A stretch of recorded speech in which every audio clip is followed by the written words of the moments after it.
Hi, from Rochelle's Kosher Kitchen. So we're doing a little different route today. We are creating a meat charcuterie board for a little appetizer Kiddish. And my job, for my husband putting all the liquor together and setting up the outside, I'm in charge of making the charcuterie board. We're doing a little research on it. At my meat from Romania. In Chicago, they have little spicy snacks, smoked turkey, regular salami, hard salami. So I had a whole delivery from Romania shipped to my home, and I put together all the condiments that go with it. So I didn't want to just do one of these, show you the blank board, and presto, the board is done. I want to take you through the ingredients, the techniques in designing a meat charcuterie board. For our charcuterie board, my major pieces is I want to have a salami flour for the center of my board. So I'm going to work with my two different salamis, which is my hard salami and my regular salami. So I'm going to take a little bit of the bigger pieces, and what you do is you take your cup, nice little small cup, nothing big, line it with the larger salami first. Now our first layer is going to be the larger salami.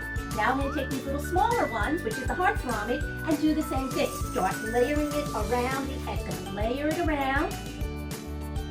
Layer the third row, just like that. So that in the end, you might want to push it down a little bit so it gets like a little petal look to it.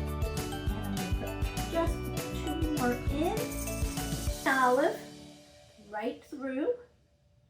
I now have a little salami flour in little cups, just so that things just don't get touched with water, especially crackers. They always say put your crackers in a little container. So what I'm doing right now is I'm layering my cucumbers right around my flour petal. So it's going to go in a circular look to it. Buy this without any cheese going on our board.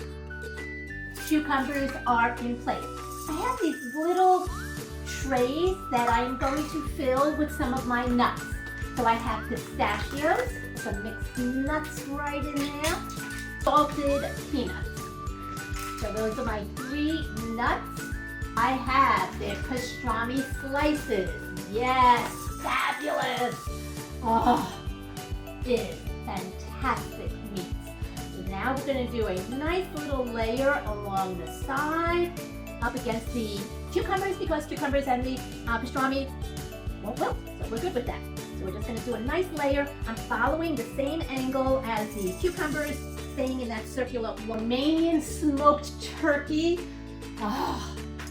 Okay, we're going to have a little fun with this one. I am slicing the turkeys right in half, taking a Gherkin pickle and just twisting it around the pickle, and putting a toothpick through it. Just like that. Put together about 10 of these. 3 rolls are made and put right on the end. So you can be handy, so I'm putting my salami, even that is going to go through a toothpick. So if somebody wanted to pick up just their little salami, it's already on the toothpick. Hot peppers, have our other little tray, and here go our other condiments. So, hot pepper, banana ring, dry cured olive, the green olives, red, black olives, and our green olives. Those are our condiments. A flatbed of crackers that are going to go right next to it. This way it won't get wet. So now I'm going to do a little decorating with some figs around here. Sprinkle a little apricot to give a charcuterie board designed for a meat Kiddish, with the crackers right here on the side. We are not done yet. We have to get the mustards together, and of course some little frankfurters are going to be prepared, some burrakas. So you plan out your board and you design it so that it is easy to pick up, and a nice selection of between the meat, olives, nuts, and vegetables. This is Rochelle's Kosher Kitchen, the charcuterie board